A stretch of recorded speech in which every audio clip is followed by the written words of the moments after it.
farmacológicas como modificadoras y la terapia génica. Entonces vamos a empezar y vamos a ver qué aprendemos hoy. Los objetivos de la charla que me tracé, vamos a exponer la definición y la historia natural de esta entidad basado en el componente genético y el impacto en la función que puede tener sobre los pacientes. Vamos a reconocer cómo se debe diagnosticar y cuáles son las herramientas que están disponibles para un diagnóstico más acertado, incluso en el contexto prenatal. Y finalmente vamos a mencionar algo de las opciones de manejo ortopédico y farmacológico y qué resultados expone la literatura con respecto a esto. Cuando hablamos entonces de la definición, pues está claro y está ampliamente difuminado en la literatura que es un desorden neuromuscular que se caracteriza por la degeneración de las neuronas motoras alfas de la médula espinal, pues, y de todo nuestro organismo, que eso va a llevar principalmente a una debilidad progresiva y finalmente a una parálisis motora casi flácida, pues, de los músculos y de todos los segmentos corporales en nuestros pacientes afectados. Es importante, digamos, que tener esta información basado en que tiene una incidencia de más o menos uno por cada 11.000 nacimientos. Tiene una herencia y un componente genético autosómico recesivo, teniendo en cuenta que al menos un cuarto o un 25 de los pacientes de hijos de padres portadores van a nacer afectados. Se afecta principalmente el gen SMN1, ¿cierto? Y esto le da un amplio espectro en la gravedad y en la severidad de la enfermedad.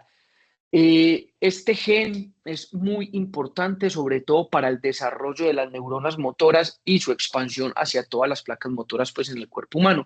Y la severidad va a depender principalmente de la SMN2, que es casi como una homóloga que se encarga como de suplir la función cuando no está la primera. Y es allí en donde están basados muchos de los trabajos que vamos a ver más adelante. ¿Qué pasa? La neurona motora inferior, en trabajos en donde explican la fisiopatología, se encarga de expandir todas sus, digamos, todos sus axones y todas sus fibras distales hacia los músculos y llegan cada uno hacia las neuronas motoras, dándole, digamos, su función, su tono y la capacidad de contráctil, pues, que va a tener recibiendo el mensaje desde el sistema nervioso central. Pero cuando estamos en el escenario de un paciente con atrofia muscular espinal, el músculo se va a ver atrofiado, principalmente porque estas neuronas no logran desarrollarse completamente y no alcanzan a extender toda su red y por ende el músculo no va a tener función, ni tono, ni la capacidad contráctil y soporte que va a tener en los pacientes sin esta entidad. Cuando ya no estamos en el escenario de un paciente que tiene una, digamos, atrofia muscular espinal, hoy en la literatura describen cinco tipos principalmente. Una muy severa, que es en el escenario casi que prenatal neonatal. Esos pacientes nunca se van a sentar y el pronóstico de ellos va a ser muy poco. Y nos vamos al otro extremo, que son el tipo número 4, que son los adultos, pacientes que ya caminan, se vuelven pues débiles a lo largo del tiempo, y estos dos grupos se nos salen, digamos, de lo que nos interesa en este momento. Lo más importante para nosotros, hablando de ortopedia pediátrica, son los escenarios 1, 2 y 3, en donde el diagnóstico de la tipo 1 principalmente está entre los primeros 6 meses. Estos pacientes nunca se van a sentar y el pronóstico, según lo que muestran la literatura, es que va a ser menor de 2 años. ¿Qué es importante? Las copias de la SMN2, como les mencioné en un comienzo, esta SMN2 es una, digamos, un gen que se encarga de suplir la función de la SMN1 y podría llegar a lograr suplir algunas necesidades. Entonces, entre usted más copias tenga de esta SMN2, digamos que el paciente tendrá un pronóstico más adelante. A esta, la tipo 1, es la que uno encuentra en la literatura como la enfermedad de Werting-Hoffmann. La tipo 2 son pacientes que logran pasar el año de vida. Esos pacientes sí se logran sentar, logran llegar a la adultez, pero no logran tener una marcha independiente. Y los pacientes tipo 3, que ya sería un escenario leve, son aquellos pacientes en los cuales pueden llegar a más de 18 meses, logran caminar y finalmente pueden llegar a la adultez, para que lo tengamos en cuenta. Normalmente los trabajos que vamos a mencionar más adelante están encaminados al manejo de estos pacientes en los tipo 1 y tipo 2, para que lo tengamos en cuenta. Listo. Si nos vamos a poner a ver como el pronóstico o digamos la importancia del diagnóstico y qué tanto se retarda, vemos que las tipo uno 2 y 3 cada uno tiene su inicio pues de manifestaciones clínicas. Y si nos ponemos a ver al cuánto tiempo se le hace el diagnóstico, se puede pasar casi que en la tipo uno 4 años después, en la tipo 2 casi 10 años después, y en la tipo 3 pues casi 20 años después, ¿cierto? Obviamente ya con síntomas y signos muy típicos que finalmente pues llevarán al paciente a hacer un diagnóstico pues ya tardío. Lo más importante y lo que nosotros tenemos que lograr es tomar y coger a estos pacientes en edades tempranas para lograr tener un impacto adecuado sobre su función y la integración a la, digamos, a la vida diaria más adelante. Cuando nos enfrentamos a estos pacientes, es muy importante ser acuciosos en el examen clínico. Entonces, existen varias campañas y hay varios portales en Internet en donde ayudan a los médicos a, digamos, a cuándo sospechar que estamos al frente de un paciente con atrofia muscular espinal. Nos ayudan a los pacientes también con tips, con folletos educacionales y todo para mirar cuáles pueden ser los signos de alarma, ¿cierto? Nosotros, como médicos ortopedistas, que muchas veces nos enfrentamos inicialmente a estos pacientes, hay que tener en cuenta cómo es la respiración de sus niños. Hay que tener en cuenta cómo hacen los movimientos de los miembros inferiores y si logran vencer o no la gravedad. Posturas que mencionan mucho en los textos muy típicas como posición en ranita, ¿cierto? Con los pies abducidos y en flexión de la rodilla, pacientes que se retuercen, pacientes que los mencionan en los textos como floppy baby, es decir, pacientes como desmadejados, por decirlo así, ¿cierto? Son signos clínicos bastante importantes que nos ayudan a sospechar de forma temprana que nos estamos enfrentando a uno de estos pacientes. ¿Por qué es importante tener en cuenta esto? Porque vea, todos los pacientes van a tener hipotonía, ¿cierto? Hablando de los tipo uno, 2 y 3 como su signo clínico fundamental. Pero si ustedes ven los pacientes en la tipo uno, donde quisiéramos impactar lo más rápido posible, mire que tienen una posición típica con las piernas en ranita, tienen pobre control cefálico y estos pacientes ya pues sabemos que nunca se van a sentar. La otra, digamos, otro aspecto importante para los pacientes ya un poquito más adultos, más grandecitos, no logran vencer la gravedad, es decir, mueven las extremidades como en el plano de la gravedad, en el plano horizontal, por decirlo así, y tienen ausencia de los reflejos profundos. Esos pacientes, recordemos que tienen la capacidad de sentarse, pero de una forma más tardía, y es aquí en donde la mayoría de veces, cuando uno revisa el tema, los papás le empiezan a decir que él tiene un hermanito que se sentó mucho más rápido que él, que caminó mucho más rápido que él, y este compañerito no arranca por ahora. Entonces es importante tenerlo en cuenta. Y finalmente, los pacientes en el grado 3 que ya tienen pues temblor muscular, tienen un signo muy clínico que es el signo de Gower o las marchas en Trendelenburg. Entonces, aquí es importante que tengamos en cuenta, muy importante, examen clínicos acuciosos y estos signos típicos de debilidad muscular. Cuando ya, digamos, nos vamos a adentrar en todo este mundo pues, de la atrofia muscular espinal, es importante recordar que los pacientes con poco control cefálico, que tengan una dificultad para mover las piernas, que no venza la gravedad, y miren esto, que muchas veces es, digamos que triste, pacientes que tengan los ojos brillantes, que sean muy socialmente activos para su edad, lo ponen incluso como un signo de alarma para descartar o para sospechar que estamos en el escenario de una atrofia muscular espinal, para que lo tengamos en cuenta.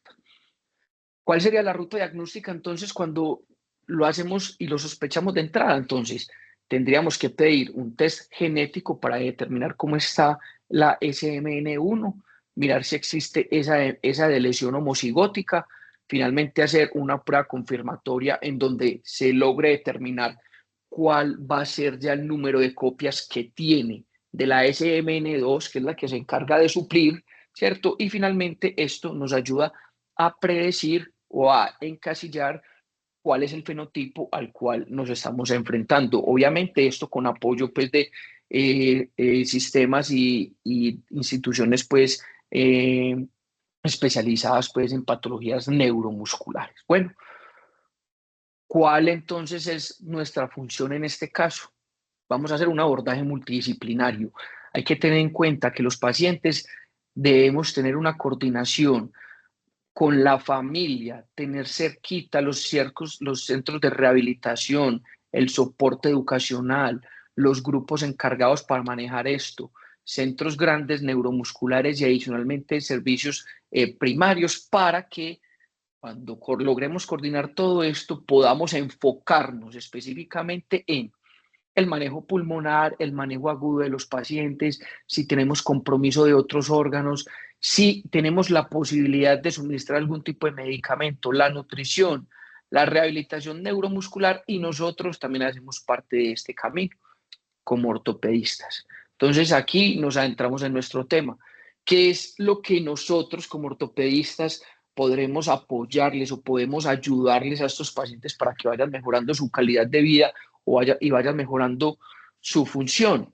Pues entonces me encontré este trabajo en donde están lo de buenas prácticas clínicas para el cuidado de estos pacientes con atrofia muscular espinal en el POSNA y principalmente nos enfocamos y se enfocan en tres puntos importantes: el manejo de la escoliosis, el manejo de las caderas en estos pacientes y en algunos trabajos mencionan el manejo de las contracturas, ¿cierto?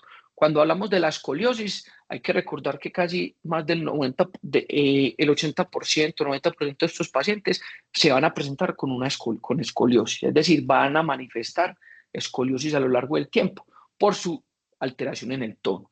Tienen un alto riesgo de progresión y lo que recomiendan o lo que está descrito en la literatura es que muchas veces lo ideal sería el uso de ortesis hasta que el paciente logre una madurez esquelética que se pueda llevar a una fijación. Recomiendan que en algunos casos los pacientes que sean inmaduros, hacer una fijación como amigable con el crecimiento, como lo mencionan en los textos, y aquellos pacientes que ya son maduros, llevarlos pues a una artrodesis posterior.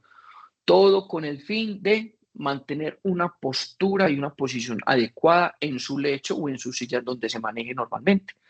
Existen constructos como skip, que pues la traducción literal es como que salte. Son constructos en los cuales se dejan segmentos, al menos dos segmentos, sin fijar para poder que los pacientes puedan recibir su medicamento intratecal en el escenario en el que lo están recibiendo y así tener un manejo como complementario, sinergista de la fijación y del medicamento intratecal que nos ayuda digamos, al mantenimiento de las neuronas afectadas. Pues en el escenario inicial, los pacientes que no tengan un buen pronóstico de marcha o de sostén cefálico, pues digamos que recomiendan el uso pues, de las ortesis para tratar de mantener una posición, una postura adecuada. Ya sabemos la importancia la dificultad para la tolerancia de los mismos, ¿cierto? Y la otra, digamos que el otro escenario en el cual, digamos que estimulan o puede favorecer la fijación posterior en estos pacientes es con el fin de mejorar su función pulmonar. Pero ya está claro que los pacientes no logran mejorar su capacidad vital forzada, ¿cierto? Porque obviamente existen otras variables que pueden influir en estas y adicionalmente, pues digamos que su porcentaje pulmonar va a ser muy variable entre ellos, pero la importancia que le dan, digamos, los autores a hacer este tipo de fijaciones de titanio con el fin de mantener a los pacientes con una mejor posición y una capacidad pulmonar mucho mejor, es que no empeoraba con el tiempo, para que lo tengamos en cuenta, ¿cierto? Entonces, si ustedes se ponen a mirar acá, los autores con respecto al porcentaje que están a favor, las barras negras son a favor de no operarlos, es en las edades muy tempranas. Pero si usted se pone a mirar los pacientes a medida que van pasando el tiempo, todo tiende a favorecer a la fijación. En los momentos iniciales, amigable con el crecimiento y ya en las edades más adultas, fijaciones con artrodesis posterior con el fin de mejorar esa función y esa posición en el lecho para los pacientes. Se encuentra uno entonces algoritmos, ¿cierto? revisiones de tema, algoritmos de grupos que manejan este tipo de pacientes, en donde inicialmente le favorecen, le explican a usted que si tienen una curvatura menor de 20 grados, usted lo puede monitorizar. Si tiene una curvatura entre 15 a 20 grados, pues ortesis y lo va siguiendo. Pero si ya tiene una curvatura mayor de 50 grados, hay que mirar en qué grado de madurez esquelética están los pacientes para definir cuál es la mejor forma de fijación. Ojo, que en aquellos pacientes en los que sean tipo 1, que hayan pasado, digamos, su rango de edad, que no se sienten, pero que sean nutricionalmente estables, es decir, que se pueden alimentar bien y que la parte pulmonar esté compensada, los pacientes y los autores los meten en el grupo de la fijación o la estabilización posterior según el escenario en que se encuentre para mejorarle esos desenlaces, ¿cierto? Y así se encuentra uno muchos trabajos. El manejo de la escoliosis puede impactar notablemente en los pacientes que tengan una atrofia muscular espinal, digamos, de alto grado. Y mire que los constructos es que se saltan ciertos segmentos puede ser una buena opción para aquellos pacientes en los cuales, digamos, están recibiendo terapia intratecal. Cuando se pone uno a buscar acerca de la cadera y cuál es el manejo de la cadera en estos pacientes con atrofia muscular espinal, realmente mencionan, digamos, y le dan un punto importante al dolor. Realmente los pacientes y lo que dicen es, si usted lo va a manejar la inestabilidad es porque el paciente tiene mucho dolor o en un paciente que logra deambular o que se logra sentar tiene una marcada limitación funcional.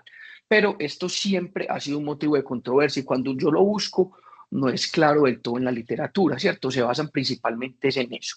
Entonces, ¿qué pasa? Los pacientes, si usted los ve en grados bajos, a la mayoría de los pacientes en teoría no les duele la cadera. Listo. Y a veces el manejo, cuando usted lo está haciendo, llega a un punto en el que lo puede manejar con solamente una adecuada posición. Los esteroides, perdón, pues los AINES logran tener un buen punto allí para el manejo de los mismos, ¿cierto? Y solamente han requerido el uso de narcóticos o ya pues como benzodiazepinas en los pacientes que tengan mucho dolor, pero realmente no es tanto. Listo, para que lo tengamos en cuenta. ¿Y qué pasa? A medida que han venido creciendo esas terapias farmacológicas, los pacientes se han vuelto más funcionales y es allí en cuando empieza a aparecer mucho más el dolor, que es una conclusión de uno de los artículos que vamos a ver más adelante, que es este. Evaluaron 20 caderas en los niños en los cuales fueron, digamos, sometidos a la exposición al Nusinersen, que es un medicamento, Nusinersen, que es un medicamento en el cual, digamos, es un modificador de la enfermedad. Se le hizo el seguimiento a los 3 años y realmente los pacientes en promedio tenían 7 años. Si ustedes se ponen a mirar, la mayoría de los pacientes tenían una cadera subluxada, por decirlo así. Se les aplicó el medicamento, realmente las caderas no mejoraron en su posición, es decir, no se redujeron o no empeoraron pues en su postura y adicionalmente cuando uno se pone a mirar la función de los pacientes, miren que muchos eran independientes en su momento y cuando los evaluamos al final, la mayoría empeoraron, excepto estos 2 pacientes, para que lo tengamos en cuenta. Entonces, esos digamos, puntajes de dolor se pudieron aumentar en aquellos pacientes que se volvieron más funcionales, que empezaron a tener un poquito más de fuerza muscular y parece que la mecánica en la cadera, que estaba subluxada o luxada, pudo empezar a impactar en los síntomas y en el dolor de los pacientes. Entonces, es aquí cuando uno dice, el aumento de la función en los pacientes que recibieron un manejo farmacológico los vuelve sintomáticos. Realmente esto, digamos que si uno se vuelve como abogado del diablo, realmente ese medicamento en ciertos escenarios nos podría ayudar para el manejo de estos síntomas. Entonces ahí queda como la pregunta, ¿cierto? Y finalmente, para mencionar acerca pues, de la terapia farmacológica, tenemos ya 2 opciones, la terapia génica o la terapia con medicamentos modificadores, que están el Risdiplam y el Nusinersen como modificadores de la enfermedad, o la terapia génica, que específicamente se encarga de codificar una proteína nueva para que los pacientes puedan evolucionar la neurona de una forma mejor. Hay trabajos recientes, pues 2017, 2024, que logran exponer unos buenos resultados. Sabemos pues que esto logra tener un gran impacto, pues, digamos, en la industria, pero yo creo que hay que irnos, pues, digamos, metiendo con este tema también, que es bastante relevante. Y finalmente, cuando nos podríamos enfocar en estos, digamos, enfrentar a estos pacientes en el contexto prenatal, hay que determinar a quiénes son esos papás que nosotros les vamos a sugerir, si por alguna razón nos preguntan, si hay que descartar o no que vayan a tener alguna atrofia muscular espinal. Pacientes que tengan historia familiar, la prueba molecular idealmente se debería hacer entre las 11 y las 14 semanas. En algunos casos dicen que se podrían tomar muestras de líquido amniótico o antes de esas semanas una sangre materna al principio y se le daría pues el test preconcepcional que ya están aparentemente, digamos, en Europa ampliamente distribuidos y en América. Y existen algoritmos para usted, cuando se encuentra un paciente con atrofia muscular espinal, le toca evaluarlos al recién nacido, ¿cierto? Hay trabajos que exponen cada uno de los test, cada una de las pruebas, que los voy a dejar aquí, pues porque por el tiempo no nos da, digamos, exponerlos cada uno, pero es importante tener en cuenta que existen muchas estrategias y muchas herramientas disponibles en la literatura, al igual que cuál sería la forma ideal para rehabilitar a esos pacientes, sobre todo para el manejo de las contracturas, el manejo de la escoliosis, el manejo de las caderas inestables y tener una salud ósea adecuada. Todo se basa en un plan de rehabilitación constante y seguro, principalmente basados en estiramientos dirigidos por un fisioterapeuta especializado en esto. Y para concluir, entonces es importante conocer la historia familiar de los pacientes para definir cuál es el posible escenario en el que se encuentran. Claramente el diagnóstico precoz va a impactar los resultados. El manejo ortopédico, sobre todo de la escoliosis, es decir, quirúrgico, parece que sí tiene un impacto significativo en mantener una adecuada posición. Y de los pacientes en su mayor lugar de estancia, teniendo en cuenta obviamente los riesgos. Y las nuevas terapias génicas y farmacológicas han venido con reporte de beneficios en la función de estos pacientes. Esto era lo que